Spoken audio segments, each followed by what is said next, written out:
Hello student, welcome to my YouTube channel CP study pro 20 में आप सभी का स्वागत है। आज हम आपको यूपी बोर्ड पेपर कक्षा 10 विषय चित्रकला का पेपर सॉल्व करवाएंगे, जिसमें कि 20 बहुविकल्पी प्रश्न चित्रकला से हैं और 20 बहुविकल्पी प्रश्न प्राविधिक कला से हैं, जिनके हम पूरे के पूरे आंसर बताएंगे आपको।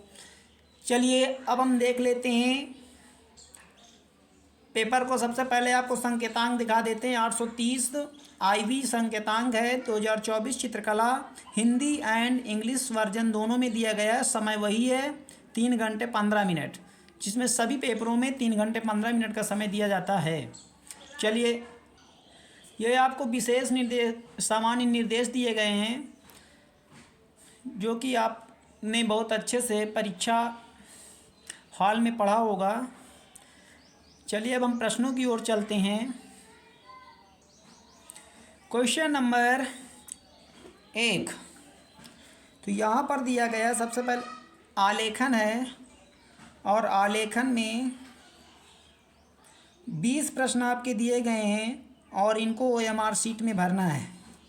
तो चलिए हम एक एक प्रश्न देख लेते हैं। तो पहला प्रश्न आपका है, कौन सा आकार आलेखन के लिए उपयुक्त नहीं है? तो कौन सा आकार आलेखन के लिए उपयुक्त नहीं हो सकता? तो वर्ग है, त्रिभुज है, वृत्त है। तो वर्ग में भी बना सकते हैं, त्रिभुज में भी बना सकते हैं, वृत्त में, लेकिन कोण में नहीं बना सकते हैं। तो ऑप्शन कौन सा सही हो जाएगा? डी पार्ट आपका सही हो जाएगा, कोण। क्वेश्चन नंबर 2 है, निम्नलिखित में से किस प्रकार की पेंसिल से खींची रेखा हल्की होती है? तो 2H पेंसिल से अगर आप खींचते हैं तो रेखा क्या होती है? हल्की होती है। और तीसरा प्रश्न है आपका, कमरे की छत हेतु कौन सा आलेखन उपयुक्त होगा? तो केंद्रीय आलेखन उपयुक्त होगा। बी पार्ट इसका सही हो जाएगा, केंद्रीय आलेखन। क्वेश्चन नंबर 3 हो गया। क्वेश्चन नंबर 4 है, कला शब्द निम्न में से किस भाषा का है? ये कला शब्द निम्न में से किस भाषा का, ये 2023 में भी प्रश्न आया था। अगर आपने पेपर हमारे YouTube चैनल में देखा होगा तो अवश्य ही आपका क्वेश्चन सही हुआ होगा। तो इसमें कला शब्द के हिंदी संस्कृत भाषा का शब्द है, बी पार्ट सही हो जाएगा, चौथे का बी। और इसके बाद 5वां प्रश्न है आपका। 5वां प्रश्न है, कपड़े पर रंगाई पेंटिंग हेतु कौन सा रंग सर्वाधिक उपयुक्त होता है? तो सर्वाधिक उपयुक्त रंग कौन सा होता है? तो एक्रिलिक रंग जो होता है, एक्रिलिक रंग वो बहुत सर्वाधिक होता है कपड़े पर रंगाई पेंटिंग हेतु। अगला प्रश्न है, इंद्रधनुष में कितने रंग होते हैं? तो ये तो सभी लोग जानते हैं इंद्रधनुष, ये भी क्वेश्चन उस बार आया था। तो 7 रंग होते हैं इंद्रधनुष में। 6 का बी पार्ट सही हो जाएगा। और 8 नंबर 6 के बाद 7 नंबर प्रश्न है, मुख्य रंग कितने होते हैं? तो मुख्य रंग कितने होते हैं? मुख्य रंग 3 होते हैं। और 8वां प्रश्न है आपका, स्लेटी रंग किन रंगों के मिश्रण से बनता है? तो स्लेटी रंग किन रंगों के मिश्रण से बनता है? तो ये काला और सफ़ेद रंगों के मिश्रण से बनता है। स्लेटी रंग काला और सफ़ेद रंग के मिश्रण से बनता है। क्वेश्चन नंबर 9, मोनोक्रोम क्या है? तो मोनोक्रोम क्या है? तो मोनोक्रोम एक ही रंग के विविध तान टोन होते हैं। सी पार्ट इसका सही हो जाएगा। और 10 नंबर पर, पीले रंग का विरोधी रंग कौन सा होता है? तो पीले रंग का विरोधी रंग कौन सा होता है? बैंगनी रंग होता है। 10 का डी पार्ट सही हो जाएगा। और इसके बाद 11 नंबर प्रश्न है आपका। क्वेश्चन नंबर 10, पीले रंग का विरोधी रंग कौन सा होता है? तो बैंगनी रंग होता है।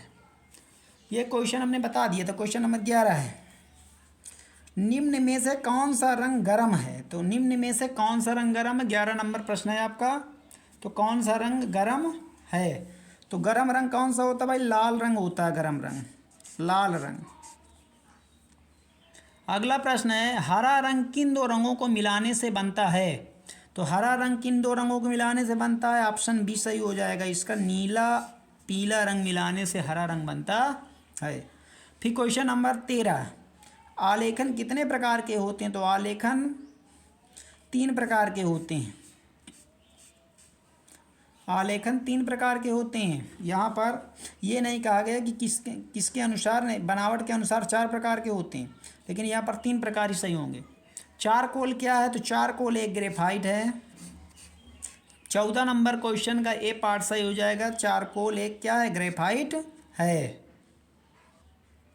15 नंबर प्रश्न है ओस्टवाल चक्र में कितने रंग होते हैं? तो इसमें कितने, तो ओस्टवाल चक्र में कितने रंग होते हैं? तो ओस्टवाल चक्र में 8 रंग होते हैं। 8 रंग होते हैं। बिना ब्रश की सहायता से कौन सा रंग लगाया जाता है? बिना ब्रश की सहायता कौन सा रंग लगाया जाता है? तो पेस्टल रंग लगाया जाता है। पेस्टल रंग लगाया जाता है। 16 का सी नंबर सही हो जाएगा। और 17 नंबर प्रश्न है काले रंग का विरोधी कौन सा है? काले रंग का विरोधी सफ़ेद होता है। सफ़ेद रंग 17 का बी पार्ट सही हो जाएगा। और 18 नंबर प्रश्न पे आते हैं। तो 18 नंबर प्रश्न आपका तटस्थ रंग कितने होते हैं? तो तटस्थ रंग 2 प्रकार के होते हैं। तटस्थ रंग 2 प्रकार के होते हैं।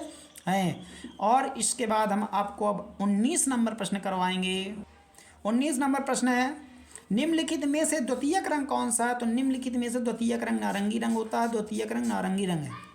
और यहाँ पर किनारी डिजाइन का प्रयोग किया जाता है। तो किनारी डिजाइन का प्रयोग कहाँ किया जाता है? 20 नंबर प्रश्न आपका लास्ट प्रश्न है इस चित्रकला का। तो ये हो जाएगा साड़ी की किनारी के लिए। तो 20 नंबर प्रश्न आपका हो गया किनारी डिजाइन का प्रयोग किया जाता है। तो बी पार्ट इसका सही हो जाएगा साड़ी की किनारी के लिए। तो साड़ी की किनारी के लिए प्रश्न सही हो जाएगा। तो अब हम आपको आगे 20 प्रश्न और करवाते हैं जो कि प्राविधिक कला के होंगे। मेरे प्रिय छात्र एवं छात्राओं, हम अब आपको प्राविधिक कला के 20 प्रश्न करवाएंगे। लीजिए सभी लोग अपना अपना मिला लीजिएगा और कमेंट बॉक्स में उसे बताइए कि किसके कितने सही हो रहे हैं। चलिए आगे देखते हैं। इससे पहले एक सूचना है आपके लिए कि चैनल को सब्सक्राइब करें, लाइक करें और शेयर करें और अपने दोस्तों के साथ भी शेयर ज़रूर करें। चलिए अब हम देखते हैं प्राविधिक कला के 20 प्रश्न आपको टेक्निकल ड्राइंग। तो पहला प्रश्न है आपका निम्नलिखित में से किस ठोस में आयताकार फलक होते हैं? तो किस ठोस में आयताकार फलक किस में होंगे भाई? तो घन में होंगे। पहले का ए पार्ट सही हो जाएगा। और दूसरा नंबर है आपका एक वर्गाकार प्रिज्म में कितने आयताकार फलक होते हैं? तो एक वर्गाकार प्रिज्म में कितने आयताकार फलक होते हैं? तो सी पार्ट सही हो जाएगा इसका 4 फलक होते हैं। दूसरे का सी हो जाएगा। और नंबर 3 प्रश्न संपूरक कोण होता है। तो संपूरक कोण 180 अंश के कोण को संपूरक कोण कहा जाता है। 180 अंश के कोण को संपूरक कोण, यानी तीसरे का सी सही हो जाएगा। अगला प्रश्न है 1 मीटर में कितने सेंटीमीटर होते हैं भाई? 1 मीटर में कितने सेंटीमीटर होते हैं बेटा? तो 1 मीटर में 100 सेंटीमीटर होते हैं। 1 मीटर में 100 सेंटीमीटर। तो 4 का ये पार्ट सही हो जाएगा। घन का प्रत्येक फलक किस आकार का होता है? तो घन का प्रत्येक फलक वर्गाकार होता है। वर्गाकार होता। 5 का बी पार्ट सही हो जाएगा। और 6वां प्रश्न है एक घन में कितने फलक होते हैं? तो एक घन में फलकों की संख्या कितनी होती है? 6 होती है। एक घन में 6 फलक होते हैं। तो ऑप्शन सी सही हो जाएगा। 6वें का सी को सही होगा। 7 नंबर प्रश्न है आपका 1 डेसीमीटर में कितने सेंटीमीटर होते हैं? तो 1 डेसीमीटर में 10 सेंटीमीटर होते हैं। 7 का ए पार्ट सही हो जाएगा। और इसके बाद अगला प्रश्न है यदि बेलन का एक सिरा वृत्ताकार है तो दूसरा सिरा होगा। यदि एक बेलन का एक सिरा वृत्ताकार तो दूसरा सिरा होगा। भाई दोनों तो वृत्ताकार ही होते हैं। तो ये भी सही हो जाएगा वृत्ताकार। ऑप्शन नंबर 8 का डी सही हो जाएगा। और 9 नंबर पर निम्नलिखित में से कौन सा आकार वर्गाकार है? तो वर्गाकार का है। तो वर्गाकार तो वर्ग यही बना हो। बी पार्ट सही हो जाएगा। 9 का बी पार्ट सही हो जाएगा। और 10 नंबर पर 1 मीटर में कितने डेसीमीटर होते हैं? तो 1 मीटर में 10 डेसीमीटर होते हैं। 10 का सी पार्ट सही हो जाएगा। और अब हम 11 नंबर प्रश्न है वृत्त का आकार कैसा होता है? तो वृत्त का आकार तो दिखाई दे रहा है आप लोगों को। वृत्त का आकार देखिए ये बना हुआ। तो 11 का सी नंबर सही हो जाएगा। वृत्त का आकार सी पार्ट सही हो जाएगा। 11 का सी पार्ट। और इसके बाद निम्न में से कौन सा आकार त्रिभुजाकार है? 12 नंबर प्रश्न आपका निम्नलिखित में से कौन सा आकार त्रिभुजाकार है? तो त्रिभुजाकार है भाई। बी पार्ट सही हो जाएगा इसका। 12 का बी। और 13 नंबर है संपूर्ण कोण होता है। तो संपूर्ण कोण मतलब एक बार पूरा गोला घूम जाएंगे तो बन जाएगा 360 अंश। 360 अंश के कोण को संपूर्ण कोण कहा जाता है। और इसके बाद 14 नंबर प्रश्न आपका है, वर्ग का प्रत्येक कोण कितने अंश का होता है। तो वर्ग का प्रत्येक कोण कितने अंश का होता है, वर्ग का प्रत्येक कोण, तो प्रत्येक कोण वर्ग का 90 डिग्री का होता है। वर्ग में चारों कोण कितने के अंश के होते हैं बेटा, तो 90 अंश के चारों कोण होते हैं। 14 नंबर प्रश्न हो गया था। 15 नंबर प्रश्न है, मापनी में पहले मुख्य भाग पर लिखा होता है। तो मापनी में पहले मुख्य भाग पर 1 लिखा होता है। बी पार्ट सही हो जाएगा, 15 का बी। और 16 नंबर, समकोण कितने अंश का होता है, समकोण कितने अंश का होता है, 90 अंश के कोण को क्या कहते हैं, समकोण कहते हैं। तो 16 का ए क्वेश्चन सही हो जाएगा, 16 का ए। और वर्ग किसे कहते हैं, तो वर्ग किसे कहते हैं, जिसकी चारों भुजाएं बराबर हों, जिसकी 3 भुजाएं बराबर हों, जो गोल हो, जिसकी 2 भुजाएं बराबर हों। तो वर्ग में क्या होता है, चारों भुजाएं बराबर होती हैं और प्रत्येक कोण 90 डिग्री का होता है। तो वर्ग, तो 17 का ए पार्ट सही हो जाएगा यहाँ पर, जिसकी चारों भुजाएं बराबर हों। अगला प्रश्न है 17 नंबर के बाद 18 नंबर प्रश्न है। 18 नंबर प्रश्न है, यदि एक वृत्त में केंद्र की ओर एक कोण 120 अंश का है तो दूसरा कोण कितना हो जाएगा, जस्ट इसी का 2 गुना हो जाएगा, तो 240 अंश आ जाएगा। इसका मतलब 19 का डी पार्ट सही हो जाएगा। और आयत का प्रत्येक कोण कितने अंश का होता है, तो आयत का प्रत्येक कोण 90 डिग्री का होता है। आयत में क्या होता है भाई, आमने सामने की भुजाएं बेटा बराबर होती हैं और प्रत्येक कोण इसका भी 90 डिग्री का होता है। इस प्रकार से हमने आपको 20 प्रश्न, 20 चित्रकला और 20 टेक्निकल ड्राइंग के करवाए हैं। और चलिए अब हम आपको आगे पेपर दिखा देते हैं। ये खंडखा में आपको 20 गुणे 25 सेंटीमीटर के आयत में निम्नलिखित में से एक दृश्य चित्रण कीजिए। चित्रण को जल रंग अथवा पेस्टल रंग से पूर्ण कीजिए। ये सब आपको बनाना है। चलिए देखते रहिए पेपर।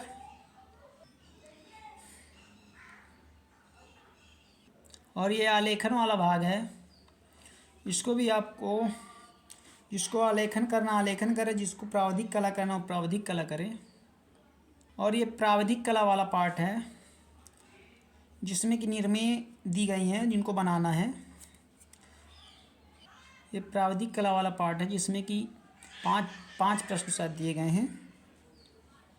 चलिए, ये स्मृति चित्रण है, इसमें आपको बनाना है। बाल्टी और मग है, कप और प्लेट है, कलम और किताब, छाता। ये लास्ट प्रश्न है आपका। निम्नलिखित में से किसी एक का स्मृति चित्रण पेंसिल से बनाइए। चित्र की माप 15 सेंटीमीटर से कम नहीं होनी चाहिए भाई। पत्ती सहित आम, 2 टमाटर, लौकी, गाजर पत्तियों के साथ बनाना है।